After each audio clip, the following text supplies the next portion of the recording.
우리 함께 하나님 마음 나누겠는데요. 편지입니다.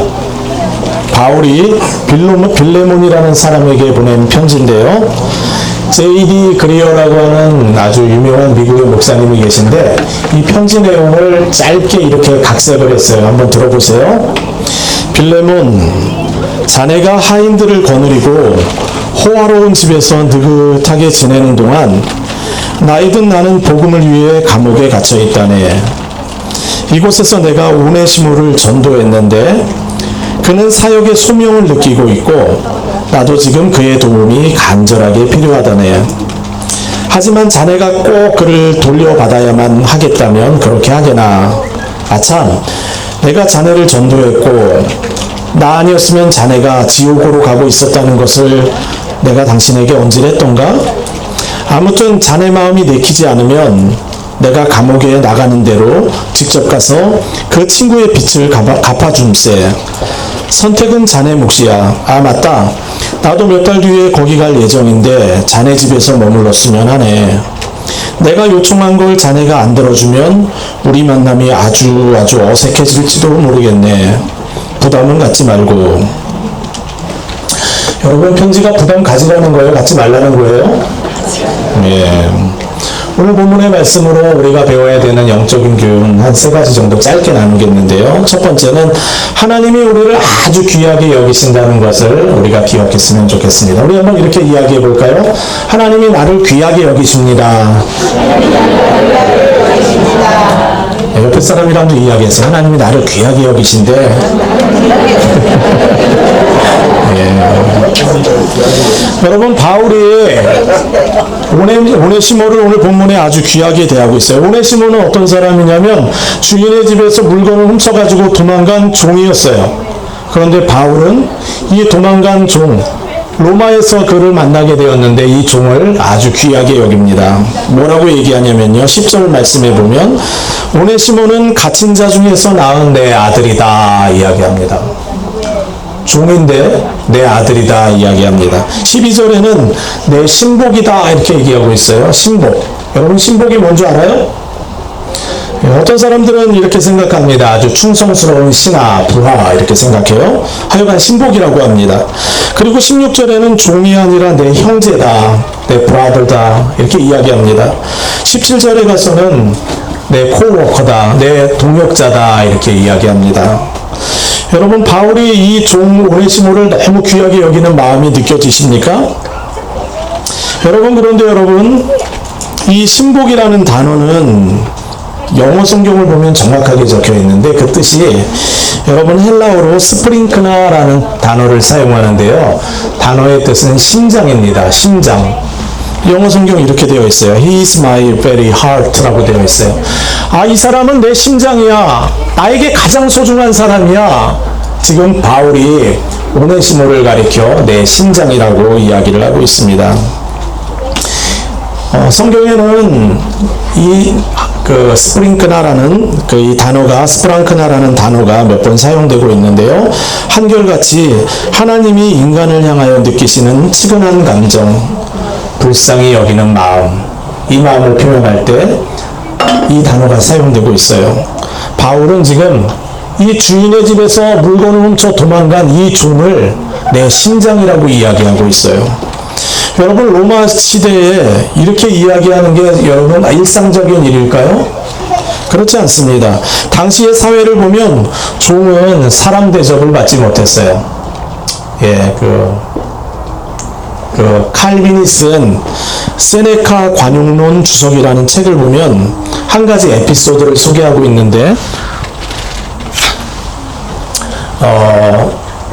황제를 집으로 초대해서 잔치를 벌였는데 종이 잘못해서 수정으로 만들어진 이 잔을 가지고 있다가 떨어뜨려서 이 잔이 깨졌어요. 그랬더니 그 주인이 어떻게 했냐면 그 종을 당장 연못에 집어 던지라고 했어요. 근데 그 연못에는 육식고기를 먹도록 훈련된 칠성 장어들이 살고 있었어요. 예, 종을 던져서 먹이가 되게 하라고 한 겁니다. 만약에 황제가 도와주지 않았다면 아주 큰 일이 벌어질 뻔했습니다. 여러분, 그 당시 종은 존중받는 사회가 아니었어요. 멸시받는 사회였어요. 그런데 바울은 이 오네시모를 존중합니다. 사랑합니다. 귀하게 여깁니다. 어떻게 바울이 이렇게 보통 사람들은 하찮게 여기고 형편없다 취급하는 사람을 존중할 수가 있었을까요? 바울이 이 사랑을 받았기 때문입니다. 바울이 여러분 예수님 입장에서 생각하면 바울은 그렇게 좋은 사람이 아니에요. 예수님이 생각할 때 바울은 예수님의 원수예요. 왜 그런지 한번 들어보세요. 바울이 했던 일이 뭡니까? 예수 믿는 사람들 잡아다가 죽이고 고문하는 일들을 바울이 했잖아요. 어떻게 예수님 믿는 사람을 죽이는 사람을 예수님이 사랑할 수가 있겠어요? 그런데 예수님이 바울을 찾아가셨습니다. 바울이 다메섹으로 예수 믿는 사람들을 협박하고 죽이고 고문하려고 가는 그 길에 예수님이 직접 찾아가셔서 자신의 모습을 드러내 보이시며 말씀하셨습니다. 사울아 사울아 어찌하여 네가 나를 핍박하느냐. 나는 내가 핍박하는 예수다. 바울이 그때 큰 충격을 받았어요.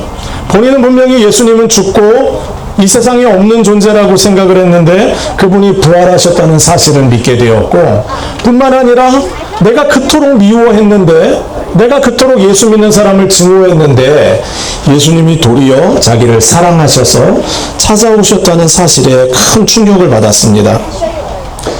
그리고 그 사랑을 알게 됐어요. 아, 예수님의 사랑은 자격 없는 자들을 사랑하는구나.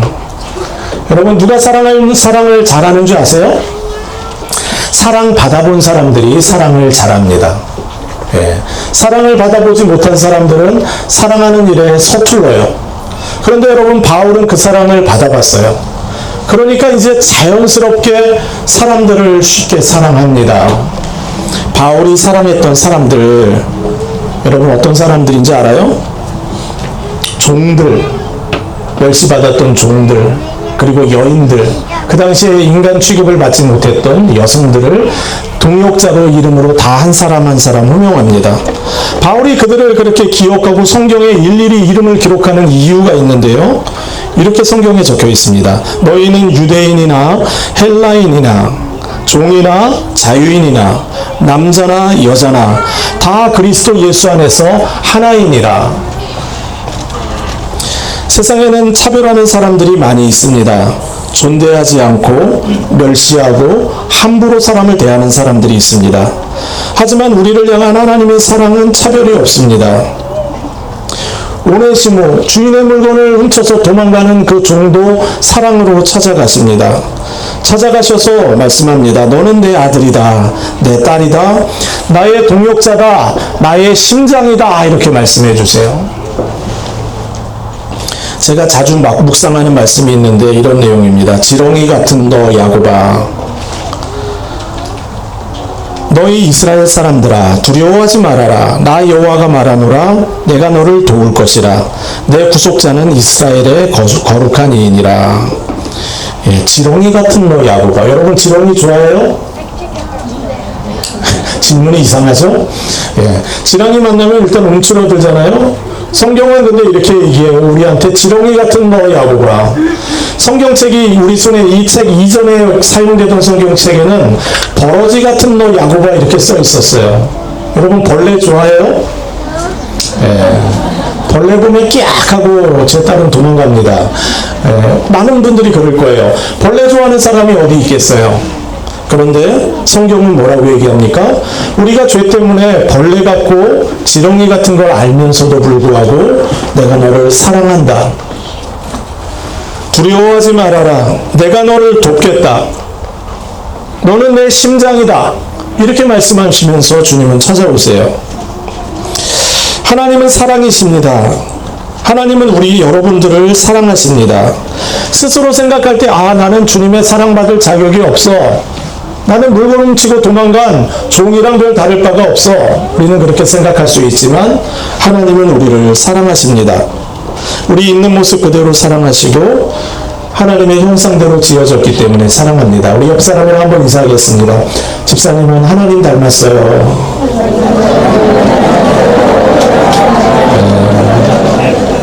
징글징글해하는 표정이 아니라 정말 하나님 닮았어요. 하나님이 우리를 사랑하는 이유가 있어요.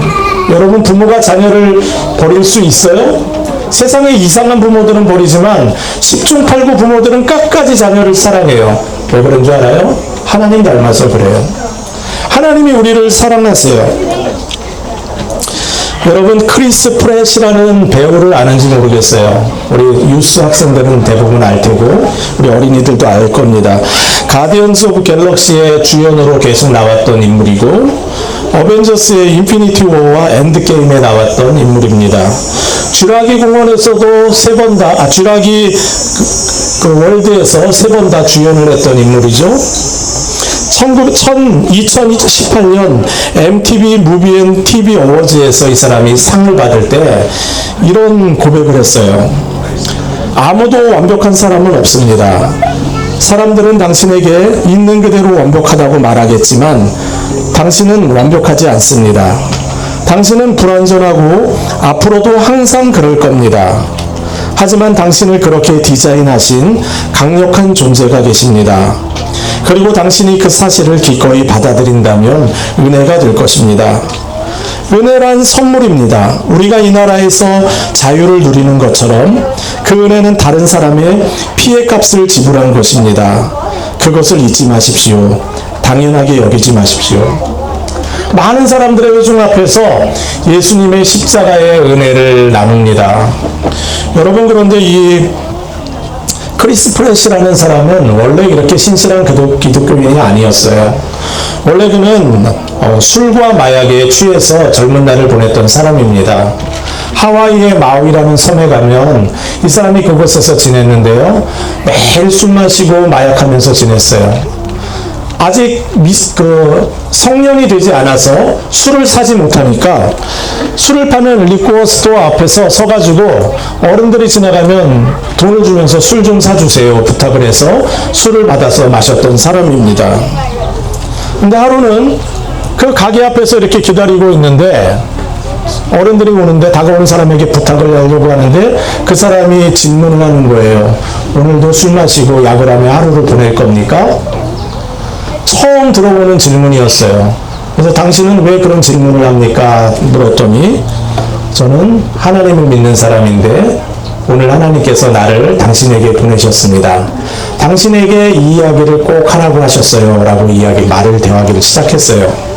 그날 크리스 프렛은 처음으로 그분을 따라 교회를 가게 됩니다. 그날로 그의 인생이 바뀌기 시작했어요. 망나니처럼 살았던 사람이 신실하게 교회를 다니기 시작하고 예수를 믿게 되고 레스토랑에서 서빙을 하며 지나게 되는데요.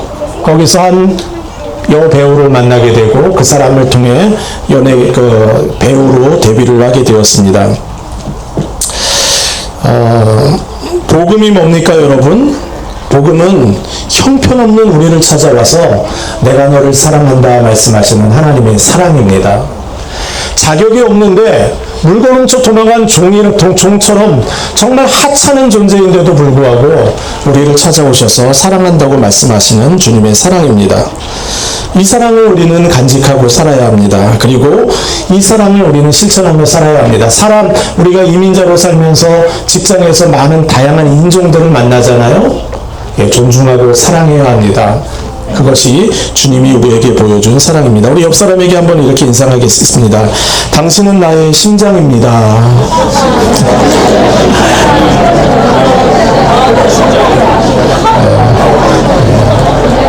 오글오글하죠? 여러분, 예수 믿는 사람들은 믿는 서로를 향하여 내 심장이다라는 고백을 가지고 살아가야 합니다. 본문을 통해서 두 번째 배울 내용은 서로 용서하고 용서를 구하고 용서할 줄 알아야 합니다. 여러분, 바울이 오네시모에게 빌레몬에게 가서 용서를 구하라고 했어요.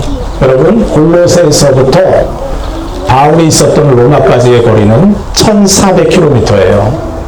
그 당시 배랑 육로를 이용해서 가장 빠르게 가면 2주가 걸리는 거리예요.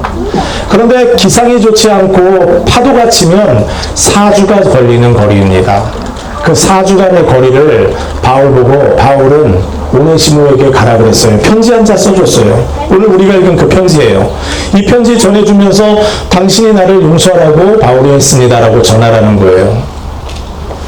여러분, 우리는 기억해야 합니다. 그리스도인이 되면, 예수를 믿으면 우리가 변해야 되는데 어떤 변화가 일어나야 하냐면 용서를 구할 줄 알아야 합니다. 잘못했으면 잘못했다고 해야 돼요. 어린이 여러분들, 엄마한테 잘못했으면 잘못했다고 해요? 여러분, 잘못했을 때 잘못했다고 할 줄 아는 게 하나님이 원하는 믿음이에요. 오네시모는 잘못하고 나서 그냥 멀리 도망가서 살면 된다고 생각했어요. 그런데 바울 만나고 나서 예수를 믿고 난 다음에 알게 됐어요. 예수 믿는 것은 잘못한 다음에는 잘못했다고 말하는 것을 알게 된 거예요. 1400km를 가서 용서를 구하라고 했어요. 여러분, 1400km 여러분 가는 게 쉬운가요? 쉽지 않죠. 예수님이 이런 말씀을 하신 적이 있어요. 너희가 예물을 제단에 드리려다가 거기서 내 형제에게 원망 들을 만한 일이 있거든, 생각나거든, 예물을 제단 앞에 두고 먼저 가서 형제와 화목하고 그 후에 와서 예물을 드려라. 하나님은 예배를 참 좋아하는데 어떤 사람이 예배 드리러 왔는데 오다가 생각해 보니까 내가 엄마한테 잘못한 게 있는 거예요. 옆집 사람한테 잘못한 게 있는 거예요. 그러면 예배 드리러 들어오지 말고 그 자리에 예물을 그대로 두고 엄마한테 가서, 아빠한테 가서, 잘못한 사람에게 가서 용서를 구하라는 거예요. 예배를 드리는 것보다 더 중요한 한 가지가 있는데 용서를 구하라는 거예요. 용서를 구할 줄 모르는 것은 주님이 원하는 신앙이 아니라는 거예요. 여러분, 빌레몬에게 보내는 편지를 들고 가는 이 오네시모의 마음이 얼마나 곤란했겠어요. 만약에 용서 안 하면 어떤 형벌을 받을지도 모릅니다. 어떤 두려운 일이 벌어질지도 몰라요. 그런데도 가야 합니다. 이상한 믿음을 가지고 있는 사람들이 있어요. 자기가 잘못했는데도 끝까지 잘못했다고 말하지 않는 사람들이 있어요. 여러분, 그건 믿음이 아닙니다. 믿음은 잘못했을 때 잘못했다고 말하는 겁니다. 행복한 부부들을 보면은 특징이 있는데 부부간에 서로 미안해, 잘못했어, 이런 말 잘해요. 이런 말 안 하면 배우자가 속병이 생겨요. 화병이 생겨요. 분노하는데도 풀지를 못해요. 미안해, 잘못했어, 솔직하게 한마디 하면 되는데 이 말 못해가지고 평생을 망치는 분들을 만나는 때가 있습니다. 용서를 구할 줄 아는 성도가 성숙한 그리스도인입니다. 세 번째로는 우리는 또 용서할 줄도 알아야 돼요. 오늘 본문에 아주 우리가 주목해야 할 구절이 하나 있는데 주보에 제가 그 구절을 적어놨어요. 그 뒤에 이번 주의 말씀 이렇게 적어놓고 있는데 거기 이렇게 적혀 있어요. 아마 그가 잠시 떠나게 된 것은 너로 하여금 그를 영원히 두게 함이니라. 여러분, 여기 아주 독특한 표현을 썼는데요. 오네시모가 도망쳤다고 쓰지 않고 오네시모가 잠시 떠났다 이렇게 기록하고 있어요. 여러분, 이거는 아주 바울이 의도적으로 이렇게 썼는데요. 이렇게 쓴 이유가 있습니다. 도망갔다고 쓰지 않고 잠시 떠났다라고 한 이유는 여러분, 분명히 그가 악한 일을 행했지만 이 악한 일도 하나님의 큰 계획 속에 있었다는 거예요. 하나님은 이 악한 일을 사용해서 오네시모는 악을 행했지만 하나님은 이 악을 사용해서 오네시모를 변화시킬 계획을 가지고 있었던 겁니다. 목사로 살아가다 보면 인생을 살다가 죄로 인해 엉망이 되어버린 사람들을 만날 때가 있어요. 어떤 성도 저에게 와서 그런 이야기를 했어요. 한국에서 대기업에서 일하다가 큰 실수를 했는데 자신이 정말 큰 실수를 했다고, 도망가는 방법밖에 없어서 그냥 다 아무도 모르게 미국으로 오게 되었다고. 한 정치인도 만난 적이 있어요. 예. 얼마 전에 한국에서 김영선 씨 민주당 의원이 왔는데 둘이 식사하고 사진을 찍어서 저에게 보냈더라고요. 정치인으로 사셨던 분입니다. 그런데 죽을 위기를 만나서 본인이 위기를 만나니까 도망가야지 하고 미국으로 오게 되었습니다. 예수 믿지 않았던 분들이에요. 그런데 미국에 와서 그리스도의 사랑을 알게 되고 믿음을 갖게 되고 그리고 교제하면서 하나님의 사람이 된 거예요. 그 당시에는 그들이 악을 행하는 일에 가담하기도 했고 실수하기도 했는데 하나님이 그 어렵고 악하고 이런 일들도 은혜로 그냥 다 덮어주셔가지고 그 사람의 삶을 변화시킨 거예요. 그래서 바울은 의도적으로 도망쳤다고 하지 않고 잠시 떠났다라고 기록하고 있는 거예요. 여러분, 이러한 사건이 가장 선명하게 드러난 현장이 예수님의 십자가입니다. 예수님의 십자가는 세상에서 가장 악한 것이 마치 세상을 이기는 것처럼 느껴지는 순간이었어요. 하나님의 아들 예수 그리스도를 사람들이 죄인이라고 십자가에 못 박아 죽였습니다. 여러분, 정말 악한 일이 성취되는 것처럼 보였어요. 하지만 하나님은 이 악한 일을 사용하셔서 저와 여러분을 용서하는 일로 사용을 하셨습니다. 예수님이 이렇게 우리에게 은혜를 베푸시고 그 악한 일도 사용하여 선을 베푸시는 이유는 여러분, 우리가 서로 용서하며 살라고 그렇게 하신 겁니다.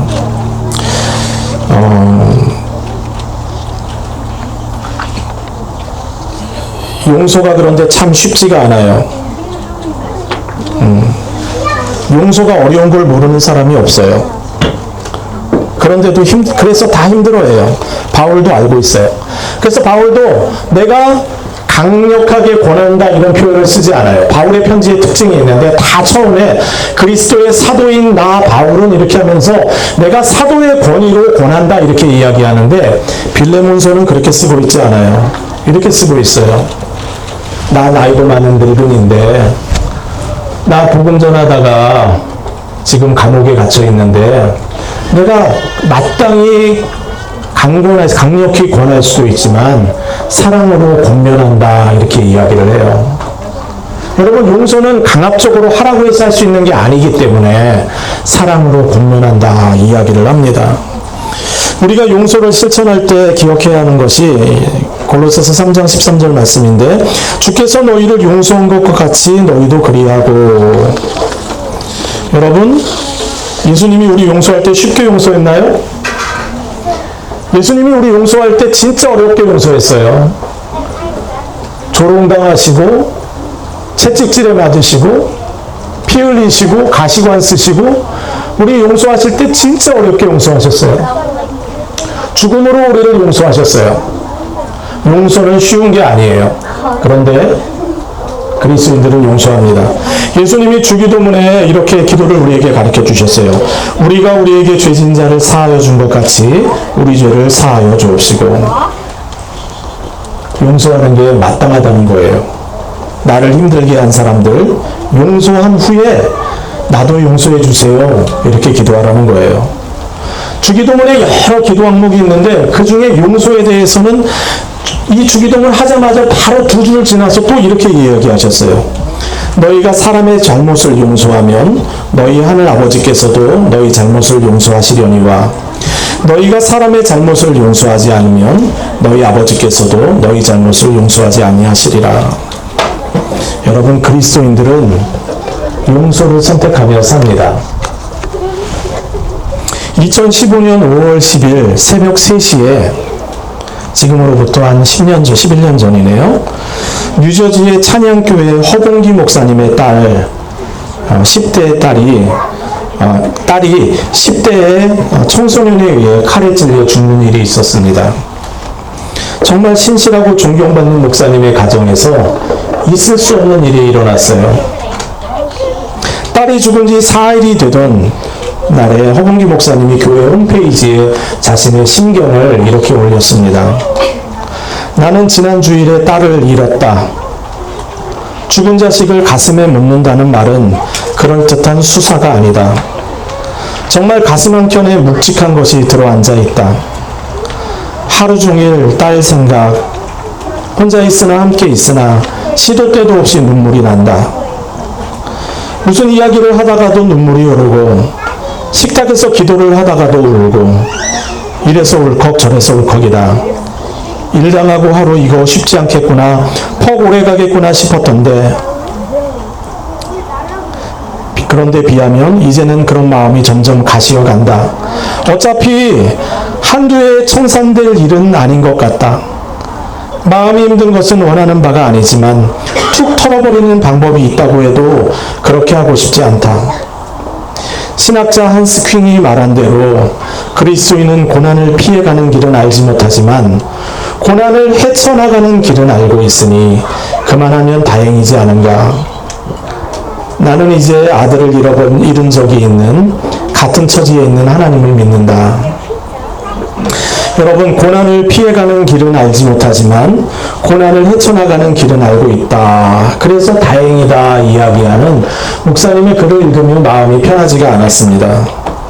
황 목사님은 그 가해자, 자신의 딸을 죽인 그 가해자에 대하여 어떤 마음을 가지고 있었을까요? 하나님을 원망했을까요? 딸을 죽인 가해자에 대하여 분노했을까요?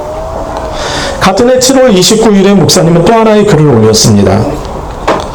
나는 우리 가정을 뒤흔들어 놓은 어린 가해자를 전혀 생각하지 않으려고 했다. 그가 법정에서 변호사를 내세워 무죄를 주장하고 나올 때도 그를 미워하지 않으려고 했다. 적당한 기회가 되면 용서하려고 했던 마음만 슬그머니 거두었다. 잘못을 인정하지 않는 사람에게 주어지는 용서가 번지수를 잃어버린 우편물 같아 보여서였다. 여러분, 목사님은 고난을 극복하는 길은 알고 있다고 했잖아요. 그 길이 뭐예요? 용서하는 길입니다. 단지 잘못을 인정하지 않는 자에게 용서가 무슨 의미가 있는가 생각하여 잠시 생각을 거두었을 뿐이라고 고백을 합니다. 성도 여러분, 우리는 살아가면서 용서하며 살아야 합니다. 우리가 서로 사랑하고 서로 용서하면 하나님의 나라가 우리에게 임해요. 우리 가정에 임하고 우리 공동체에 하나님의 사랑이 가득 넘치게 돼요. 여러분, 오늘 제가 세 가지를 전했는데 내가 얼마나 존귀한 존재인지, 나의 심장으로 여기는 하나님의 사랑, 1400km를 가서 용서 구할 것은 용서를 구해야 한다라는 것, 그리고 용서하는 삶을 살아가라고 분명했는데요. 이 사랑으로 살아가시는 저와 여러분 다 되시기를 주의 이름으로 부탁드립니다.